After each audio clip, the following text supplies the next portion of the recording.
আছে। আরে হ্যাঁ, এখন নাচতে না জানলে উঠোনের দোষ তো হবেই। আবে यार তুই এটা কি বলছিস? আরে ফারান্দা, সিনচান একদম ঠিক বলছে। এই দেখো, ও 5খানা মাছ ধরেছে। 5খানা মাছ, তাও এত বড় বড়? ভাই সাব, মাছগুলোকে দেখে তো খুব টেস্টি লাগছে। আরে ফারান্দা, লোভ দিও না, এটা শুধু আমার চপের জন্য। তাহলে আমার কি হবে? আরে এখন আমি সেটা কিভাবে বলবো? আচ্ছা বাচ্চু, তাই নাকি? তাহলে তোরা আমাকে এটা বল, এই মাছগুলো তোরা কোথায় রান্না করবি? আরে ফারান্দা, তুমি আছো তো, তুমি আমাদেরকে রান্না করে দেবে। আচ্ছা ঠিক আছে, কিন্তু আমাকে একটা মাছ দিতেই হবে, না হলে অন্য কাউকে খুঁজে নাও। আচ্ছা ঠিক আছে ঠিক আছে, এখন ছোট দেখে মাছ নিয়ে নিয়ে ওখানে। গাইস ইয়ার ফাইনালি শিনচানকে যেমন তেমন করে রাজি করিয়েছি। আর এ কি, হঠাৎ করে ওয়েদারটা তো খারাপ হয়ে গেল কি করে? শিনচান চল ফিরে যাই, আকাশের অবস্থা খুব একটা ভালো মনে হচ্ছে না। আরে না ফ্রেন্ডা, আমি এখনো মাছ ধরতে চাই। এমার্জেন্সি এমার্জেন্সি এমার্জেন্সি, আপনারা যারা সমুদ্রে মাছ ধরতে এসেছেন অথবা ঘুরতে এসেছেন তাদেরকে পাড়ে ফিরে যাওয়ার নির্দেশ দেওয়া হচ্ছে, কারণ একখানে বিশাল ঢেউ তোমাদের দিকে ধেয়ে আসছে।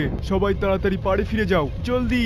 Emergency emergency emergency. গাইস ইয়ার এটা ও কি বলে গেল? মনে হচ্ছে সুনামি আসছে। শিনচান ইয়ার এখন তো বসে পড়। আচ্ছা ঠিক আছে ফ্রেন্ডা, এক্ষুনি বসছি, নাও এবার চলো। সব সামনে বসিস, দেখিস এবার পড়ে যাস না কেন? আচ্ছা ঠিক আছে। তো ঠিক আছে, এখন তাড়াতাড়ি যাওয়া যাক এখান থেকে। ভাই সব শিনচান সব দেখতে পাচ্ছিস পিছনে কত বড় ঢেউ আসছে।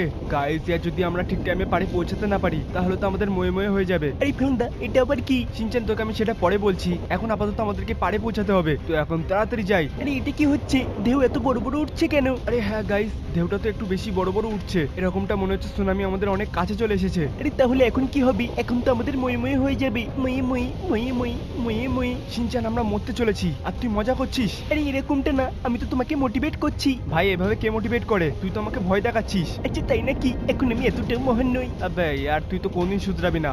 আর এই ফাইনালি গাইস ইয়ার আমরা ওই ঢেউটাকে পার করে চলে এসেছি। এখন জলদি জলদি বোটটাকে এখানে রেখে দেই আর তাড়াতাড়ি বোট থেকে নেমে পড়ি। শিনচান সব তোমরা তাড়াতাড়ি নেমে পড়ো, আমাদেরকে বেরোতে হবে। আচ্ছা ঠিক আছে। আরে ফ্রেন্ডা, আমাদের তো ময়ে ময়ে হয়নি, আমরা তো বেঁচে গেছি। সে তো ঠিক আছে, কিন্তু তুই আমাকে একটা কথা বল, তুই প্রত্যেক কথা এটা কেন বলছিস? আরে আমার এটা বলতে ভালো লাগছে। আবে ইয়ার ঠিক আছে শিনচান, চপ একটা কাজ করো, তাড়াতাড়ি আমার পিছনে এসো, এই যে আমাদের গাড়ি। এখন জলদি জলদি এতে বসে পড়ি। আরে দাঁড়াও, আমিও আসছি। চপ তোকে কি আলাদা করে নিমন্ত্রণ করতে হবে? আরে আসছি তো, এই নাও উঠে পড়েছি। তো এখন জলদি জলদি এখান থেকে বেরিয়ে পড়ি। গাইস ইয়ার এইটা দেখো, ভাই সব কত বড় বড় ঢেউ উঠছে, আমরা তো একটুখানির জন্য বেঁচে গেছি, কিন্তু এরকমটা হঠাৎ করে কি করে হলো?